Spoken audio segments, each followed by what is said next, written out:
अभंग जगद्गुरु तुकोबारायांचा आहे। अभंगाद्वारे जगद्गुरु तुकोबाराय सांगतात की संत चरण रज लागता सहज वासनेचे बीज जळून जाय। बघा, संतांचं चरण रज, संतांच्या पायाची केवळ धूळ जरी आपल्या मस्तकाला लागली ना तर आपल्यातली वासनाच काय, तिचं बीज सुद्धा जळून जाते। आणि एकदा की आपल्यातली वासना जळाली की मग आपल्या अंतःकरणामध्ये राम नामाची आवड निर्माण होते। मग राम नामे उपजे आवडी सुख घडोघडी वाढू लागे।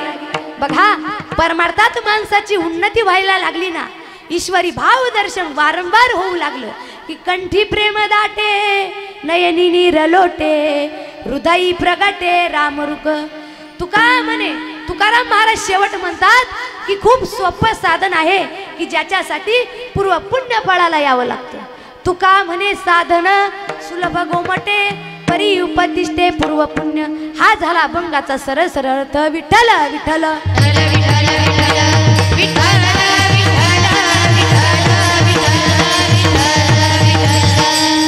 अभंगाकडे आपल्याला वळायचं आहे, पण अभंगाकडे वळण्यापूर्वी दोन मोलाच्या गोष्टी सांगून जाईल। ऐका की जी महाराष्ट्राची माती आहे ती खूप पवित्र आहे। पवित्र ते पुळा पावन तो देश, पवित्र ते पुळा पावन तो देश, पवित्र ते पुळा पावन तो देश,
पवित्र ते पुळा पावन तो देश। जेथे हरिदास जन्म पावन तो देश तेथे हरीचे दास जन्म घेती। असा असणारा हा पवित्र देश आणि या महाराष्ट्राची माती, आणि याच महाराष्ट्राच्या मातीमध्ये आपल्याला साधू संतांची मांदियाळी पाहायला मिळते। बघा, ज्याप्रमाणे देवघरामध्ये देवपंचायतन ही 5 देवांनी पूर्ण होते, तर ते 5 देव कोणते तर ऐका, आपल्या देवघरामध्ये भगवान शंकरांचं शिवलिंग असावं, आपल्या देवघरामध्ये माँ जगदंबेचा तांदळा असावा, आपल्या देवघरामध्ये भगवान विष्णूंचा रंगनाथ असावा, आपल्या देवघरामध्ये गणपती बाप्पांची मूर्ती असावी, आणि आपल्या देवघरामध्ये आपलं कुलदैवत असावं। हे 5 देव आपल्या देवघरामध्ये असलेच पाहिजे। या 5 देवांपैकी एक जरी देव अपूर्ण असला, आयुष्यभर पूजा करा, त्या पूजेचं फळ मिळणार नाही। विठ्ठल विठ्ठल विठ्ठल विठ्ठल विठ्ठल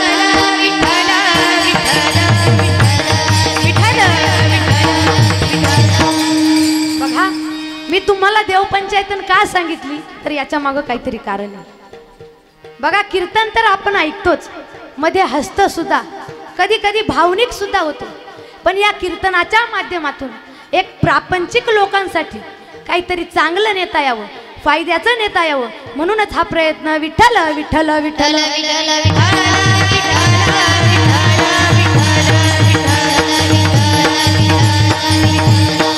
बघा, ज्याप्रमाणे देवघरामध्ये देवपंचायतन ही महत्त्वाची असते, त्याचप्रमाणे या वारकरी संप्रदायामध्ये संत पंचायत देखील तितकीच महत्त्वाची आहे। आता संत पंचायतनमध्ये येणारे संत कोणते? पहिले संत आहेत माझे ज्ञानोबाराया, दुसरे संत आहेत माझे जगद्गुरु तुकोबाराया, तिसरे संत आहेत निळोबाराया, चौथे संत आहेत एकनाथ महाराज, आणि 5वे संत आहेत माझे नामदेव महाराज। हे 5 संत पंचायतमध्ये येतात. बघा, या एकेका संताचं जर चरित्र आपण वर्णन केलं ना तर आपण भावनिक होऊन जाऊ. आणि त्या संतांच्या चरित्राकडे जर पाहिलं तर आपल्या अंतःकरणातील भक्ती तर बळकट होतेच, पण आपल्याला भक्तीची उपासनेची दिशा सुद्धा मिळून जाते. इतकं त्या संतांचं चरित्र दिव्य आहे. बघा, या संत पंचायतांमध्ये येणारे पहिले संत कोणते तर माझे ज्ञानेश्वर महाराज. अरे माझ्या ज्ञानोबाराय ज्ञानाचा सागर आहे. ज्ञानाचा सागर सखा माझा ज्ञानेश्वर, ज्ञानाचा सागर सखा माझा ज्ञानेश्वर, ज्ञानाचा सागर सखा माझा ज्ञानेश्वर, ज्ञानाचा सागर सखा माझा ज्ञानेश्वर. हो मारुनिया जावे, हो मारुनिया जावे, माझ्याच पोटा यावे बा, माझ्याच पोटा यावे. ज्ञानाचा सागर सखा माझा ज्ञानेश्वर, ज्ञानाचा सागर सखा माझा ज्ञानेश्वर. ज्ञानाचा सागर सखा माझा ज्ञानेश्वर, ज्ञानाचा सागर सखा माझा ज्ञानेश्वर.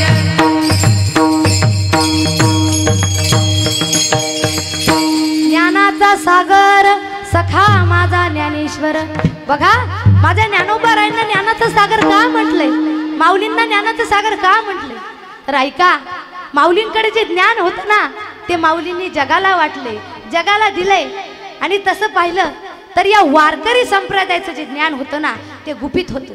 आता तुम्ही म्हणाल कसं तर ज्ञानोबाराय हरिपाठात वर्णन करतात. आदिनाथ गुरु सकळ सिद्धांता, आदिनाथ गुरु सकळ सिद्धांता, आदिनाथ गुरु सकळ सिद्धांता, आदिनाथ गुरु सकळ सिद्धांता. आदिनाथ गुरु सकळ सिद्धांता, आदिनाथ गुरु सकळ सिद्धांता, आदिनाथ गुरु सकळ सिद्धांता, आदिनाथ गुरु सकळ सिद्धांता. मच्छिंद्रालयाचा मुख्य शिष्य, मुख्य शिष्य, मच्छिंद्रालयाचा मुख्य शिष्य, मुख्य शिष्य. मच्छिंद्रालयाचा मुख्य शिष्य, मुख्य शिष्य. मच्छिंद्रालयाचा मुख्य शिष्य, मुख्य शिष्य. मच्छिंद्राने बोध गोरक्षाती केला, मच्छिंद्राने बोध गोरक्षाती केला, मच्छिंद्राने बोध गोरक्षाती केला, मच्छिंद्राने बोध गोरक्षाती केला. मच्छिंद्राने बोध गोरक्षाती केला, मच्छिंद्राने बोध गोरक्षाती केला, मच्छिंद्राने बोध गोरक्षाती केला, मच्छिंद्राने बोध गोरक्षाती केला.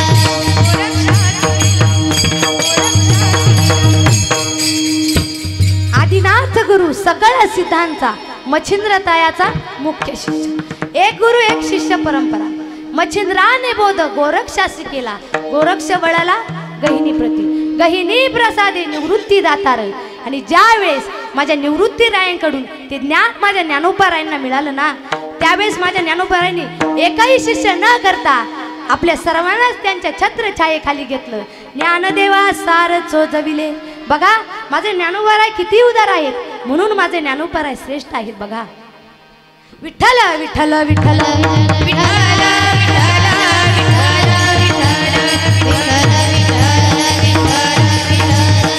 बघा, एखादी अमूल्य वस्तू आहे ती आपल्याला मिळणं सोपं असतं हो, पण त्या अमूल्य वस्तूचं वाटप करणं हे खूप कठीण असतं. ज्याला ज्ञान दिलं ना तो श्रेष्ठच आहे, पण दिलेलं ज्ञान ज्याला वाटता येतं ना तो अधिक श्रेष्ठ आहे. आता मला सांगा, या चकलंबा गावामध्ये भगवंतानी धन काय कमी दिलंय का? सांगा ना, कमी दिलंय का?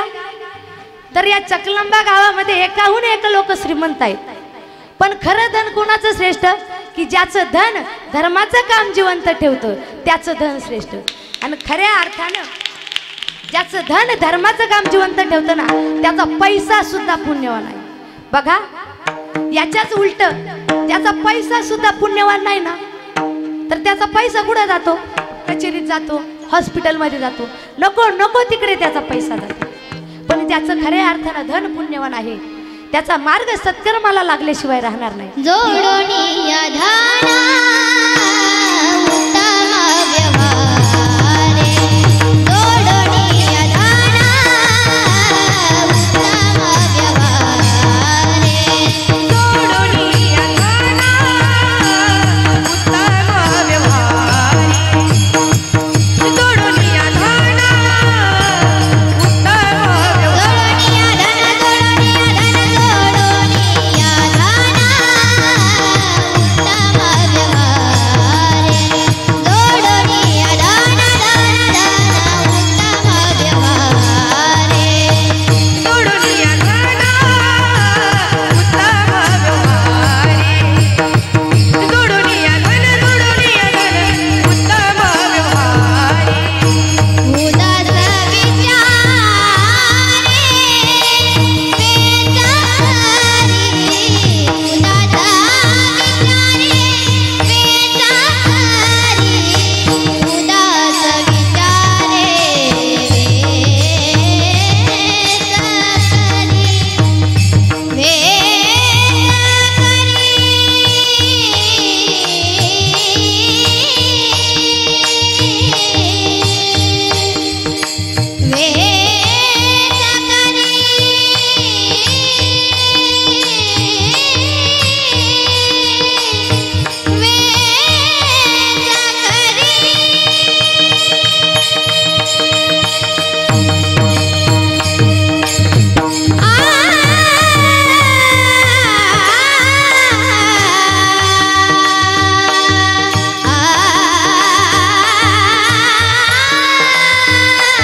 धन धर्माचं काम जिवंत ठेवतो ना खरंच तो माणूस श्रेष्ठ आहे. बघा सुभाषितकार एका ठिकाणी वर्णन करतात, शतेषु जायते शूरः सहस्रेषु च पंडिता वक्ता तस सहस्रेषु दाता भवति वाला. बघा 100त एखादा शूर असतो, 1000त एखादा पंडित असतो, 10,000त एखादा वक्ता असतो, पण दाता मिळणं कठीण आहे. बघा माझे ज्ञानोबाराय का श्रेष्ठ आहेत तर माझ्या ज्ञानोबारांनी त्यांच्याकडे जे होतं ना ते जगाला दिले. दाता किती श्रेष्ठ आहे, दातृत्व किती महान आहे. एक दृष्टांत देऊन सांगेल, मनाचे कान करून ऐका. ज्या वेळेस माझे ज्ञानोबाराय समाधीला निघाले ना त्यावेळेसचा प्रसंग सांगून जाईल. देव निवृत्तिया धरिले दोन्ही कर, देव निवृत्तिया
बघा, ज्यावेळेस ज्ञानोबराय समाधीला निघाली, समाधीला जाण्याच्या अगोदर माझ्या ज्ञानोबरायांची एक दंडी होती. ती दंडी म्हणजे एक सुकलेलं लाकूड होतं. पूर्वी संन्यासाकडे एक दंडी असायची, ती दंडी म्हणजे सुकलेलं लाकूड होतं. ज्ञानोबरायांनी काय केलं, ती दंडी घेतली आणि जमिनीमध्ये रवली आणि त्याला सारखं पाणी घालत राहिलं. इतकं पाणी घातलं, इतकं पाणी घातलं, विश्वास बसणार नाही पण विश्वास ठेवावा लागेल. इतकं पाणी घातलं, इतकं पाणी घातलं. विठ्ठल विठ्ठल विठ्ठल विठ्ठल विठ्ठल विठ्ठल विठ्ठल विठ्ठल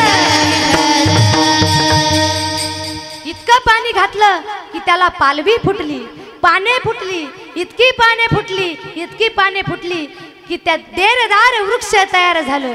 आणि तेच वृक्ष म्हणजे आत्ताचा आजान वृक्ष आहे की ज्या आजान वृक्षाखाली हजारो वारकरी ज्ञानेश्वरीचं पारायण करतात. आणि पारायण करत असताना आजान वृक्षाचं एक जरी पान तुटून खाली पडलं ना तर स्वतःला भाग्यवान समजतात. ही ज्ञानोबरायांची कृपा आहे. बघा, ज्ञानोबरायांनी जाता जाता देखील या जगाला दान दिले, म्हणून माझे ज्ञानोबराय श्रेष्ठ आहेत. आणि म्हणूनच या वारकरी संप्रदायाच्या संत पंचायतांमध्ये माझ्या ज्ञानोबाचं स्थान खूप मोठं आहे. बघा, संत पंचायतांमध्ये येणारे पुढचे संत कोणते तर माझे नामदेवराय. अरे काय सांगावं माझ्या नामदेवरायांचा महिमा. अरे माझ्या नामदेवरायांनी कीर्तन करावं आणि जगाच्या बापानं माझ्या नामदेवरायांच्या कीर्तनात नाचावं. एकच टाळी झाली, टाळी झाली, टाळी झाली, टाळी झाली, टाळी झाली. एकच टाळी झाली, चंद्रभागे बाळवंती. एकच टाळी झाली, चंद्रभागे बाळवंती. माझा ज्ञानराजा, हो माझा ज्ञानराजा, गोपाळाची लाला वाटी. माझा ज्ञानराजा, गोपाळाची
आमच्या भक्तिताईंसाठी मोठ्याने टाळ्या वाजवा.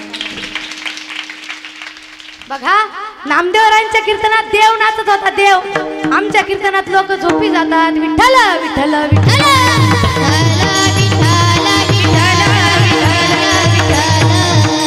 बघा नामदेवरायांच्या कीर्तनात देव इतका नाचला की देवाचा पितांबर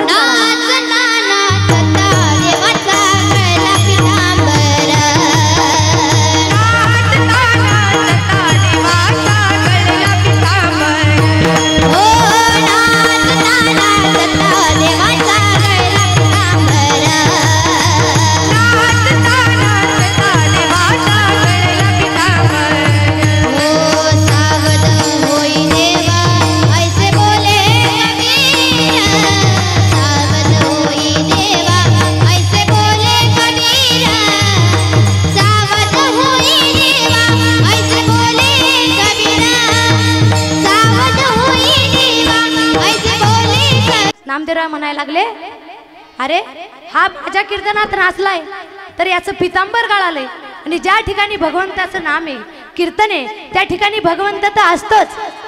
जेथे कीर्तनाची शोभा तेथे पांडुरंग उभा. माझे भक्त गाती जेथे नारदा मी उभा तेथे नारदा मी उभा तेथे नारदा मी उभा तेथे माझे भक्ती गाती जेथे नारदा मी उभा तेथे नारदा मी उभा तेथे नारदा मी उभा तेथे माझे भक्त गाती जेथे नारदा मी उभा तेथे माझे भक्त गाती जेथे नारदा मी उभा तेथे नारदा मी उभा तेथे नारदा मी उभा तेथे नारदा मी उभा तेथे नारदा मी उभा तेथे माझे भक्त गाती जेथे नारदा मी उभा तेथे नारदा मी उभा तेथे नारदा मी उभा तेथे.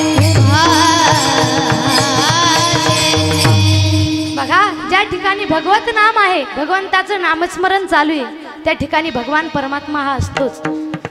नामदेवरायांना प्रश्न पडला, हा जर दुसऱ्याच्या कीर्तनात जाऊन नाचला आणि याचा तिथं जर पितांबर गाळाला तर काय करायचं. नामदेवरायांनी काय केलं, खांद्यावरचा शेला घेतला, कमरेला बांधला आणि देवाला सवयचे. ज्याप्रमाणे नामदेवरायांनी केलं तसंच देवानी देखील केलं. देवाने सुद्धा खांद्यावरचा शेला घेतला आणि कमरेला बांधला. नामदेवराय म्हणाले, टेन्शनच गेलं, आता किती नाचू द्या पितांबर गळणार नाही. बघा विठ्ठल विठ्ठल विठ्ठल विठ्ठल विठ्ठल विठ्ठल विठ्ठल. बघा त्यावेळेस नामदेवरायांनी जे कंबर बांधलं ना त्यावेळेस पासून कंबर बांधून कीर्तन करण्याची परंपरा चालू झाली. म्हणून या वारकरी संप्रदायाच्या संत पंचायतांमध्ये म्हणजे नामदेवरायांचं स्थान सुद्धा दिव्य आहे. तसंच संत पंचायतांमध्ये येणारे पुढचे संत म्हणजे शांतीचे सागर असणारे एकनाथ महाराज. अरे त्यांचं चरित्र मी काय उल्लेख हवं की ज्यांच्या घरी जगाच्या मालकाने द्वारकेची मूर्त आ एकनाथा घरी आ द्वारकेची मूर्त आ एकनाथा घरी द्वारकेची मूर्त हो एकनाथा घरी द्वारकेची मूर्त हो एकनाथा घरी पाणी वाहे हरी पाणी वाहे हरी कावडी कावडी श्रीखंड चंदन आ उगाळोनी घरी आ श्रीखंड चंदन आ उगाळोनी घरी खंड्या चंदन हो उघडोनी करे श्रीखंड्या चंदन हो उघडोनी करी उघडोनी करी. बघा एकनाथ महाराजांच्या घरी भगवंताने 36 वर्ष कावडीनं पाणी भरलं. ते नामदेवराय किती श्रेष्ठ असतील हो, ते एकनाथ महाराज किती श्रेष्ठ असतील हो. बघा नवे नवे तर माझ्या एकनाथ महाराजांनी या वारकरी संप्रदायाला एकनाथी भागवत दिलं. अनेक ग्रंथांची रचना केली, गवळणी लिहिल्या, अभंग लिहिले, कुट अभंगाची रचना केली, नवे नवे तर भारुडं लिहिली. आता एकनाथ महाराजांची भारुडं म्हटलं की एखादं झोपलेला जागा होईल, इतकी सुंदर भारुडं माझ्या एकनाथ महाराजांच्या. ऐकायची का तुम्हाला?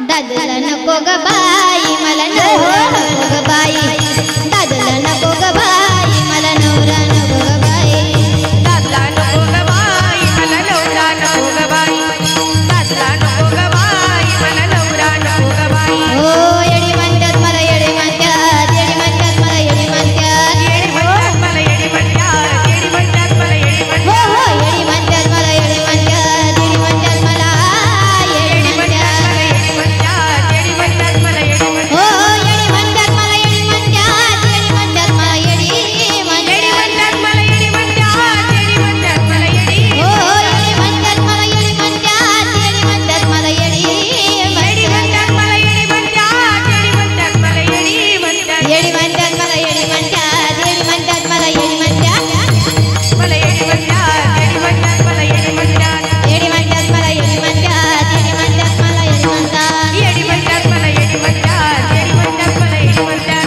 अग ग ग ग सुदावला काय मी करू विंचू चावला, कोणाला सांगू विंचू चावला, विंचू चावला, विंचू चावला, विंचू चावला, अग ग ग ग ग विंचू चावला, काय मी करू विंचू चावला, कोणाला सांगू विंचू चावला. या शेजारणीनं, या शेजारणीनं, अरे बोल. या शेजारणीनं बरं नाही केलं ग बयो.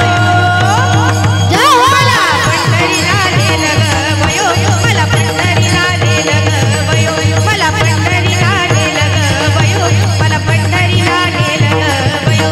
मला पंढरीला नेलं ग बयो बयो, मला पंढरीला नेलं ग बयो, मला पंढरीला नेलं ग बयो बयो बयो, पंढरीला नेलं ग बयो. येडका मदन मदन तो केवळ पंचानन, येडका मदन मदन केवळ पंचानन.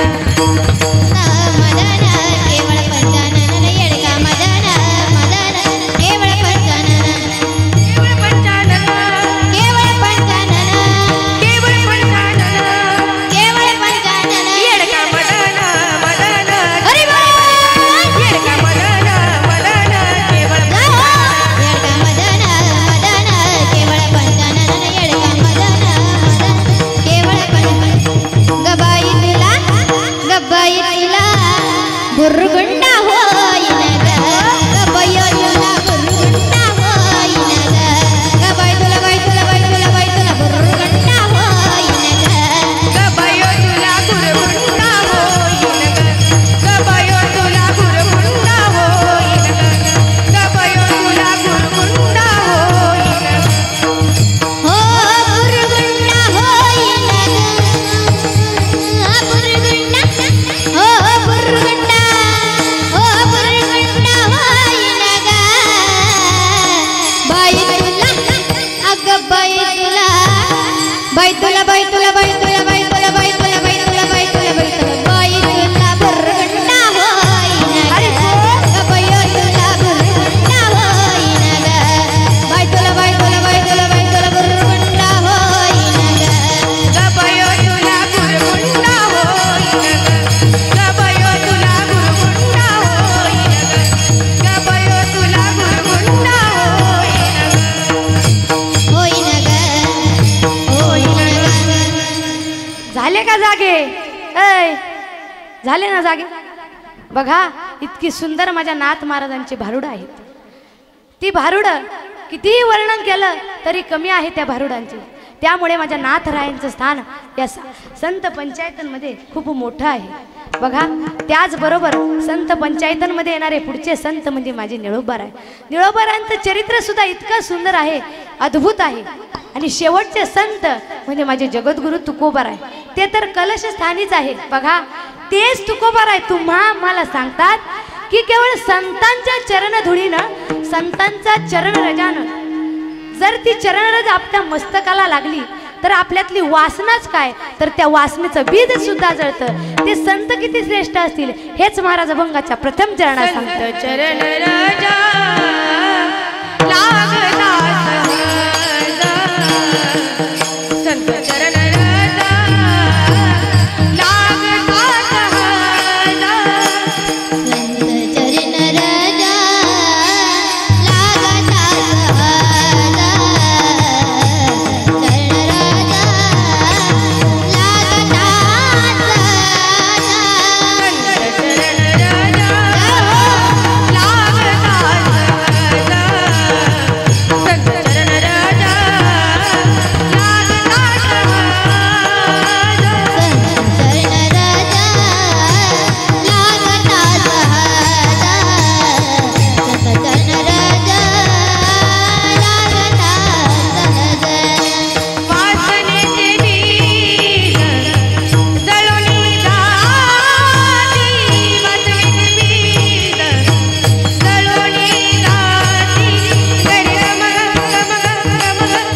लागता सहज वासनेचे बीज जळून जाये. बघा जगद्गुरु तुकोबाराय अभंगाच्या प्रथम चरणामध्ये एक मोलाची गोष्ट सांगतात.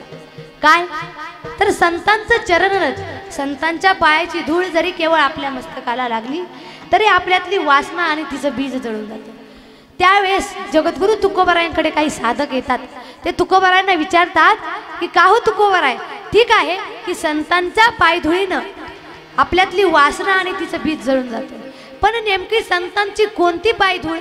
बघा जगद्गुरु तुकोबारायांना सांगायचं काय की अभंगाच्या प्रथम चरणाचा आपल्याला वाचार्थ नाही तर लक्षार्थ घ्यायचा आहे. बघा कधी कधी वाचार्थ आणि लक्षार्थ या दोघांमध्ये खूप गोंधळ होतो.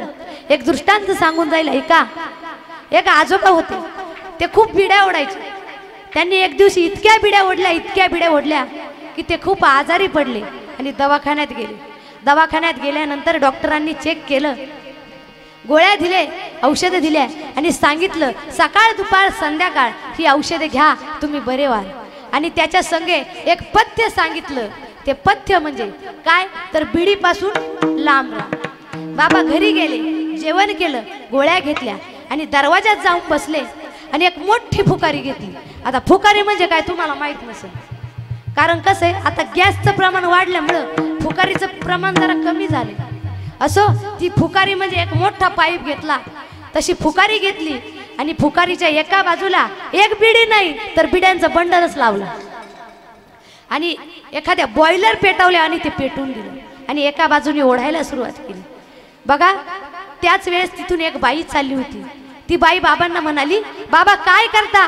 बाबा म्हणाले बिडीपासून लांब राहा, म्हणून लांबून बिड्या ओढतो. विठ्ठल विठ्ठल विठ्ठल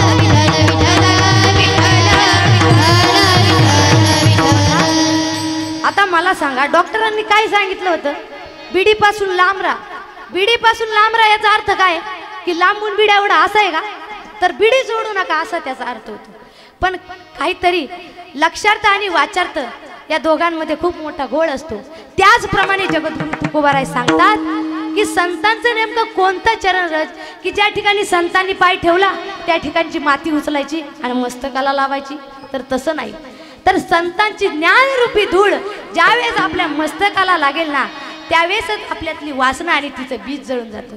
आणि एकदा की आपल्यातली वासना जळून गेली की मग आपल्या अंतःकरणामध्ये रामनामाची आवड निर्माण होते आणि आवड निर्माण झाल्यानंतर आपलं जीवन हे सुखाने भरून जातं आणि आपल्या जीवनामध्ये सुख हे घडोघडी वाढू लागतं. हे जगद्गुरु तुकोबाराय अभंगाच्या दुसऱ्या चरणात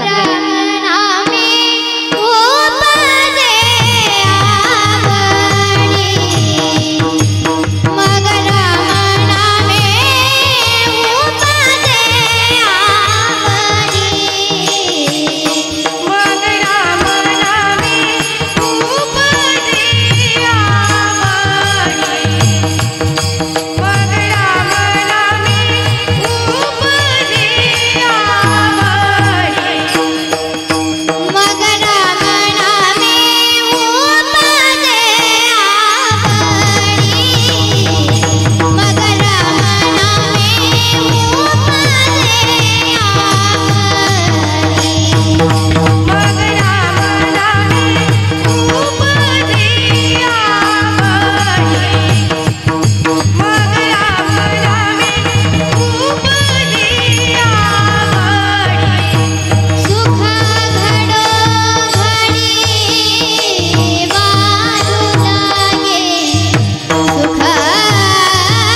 उपजे आवडी सुख घडोघडी वाढू लागे विठोबा रखुमाई हरी हो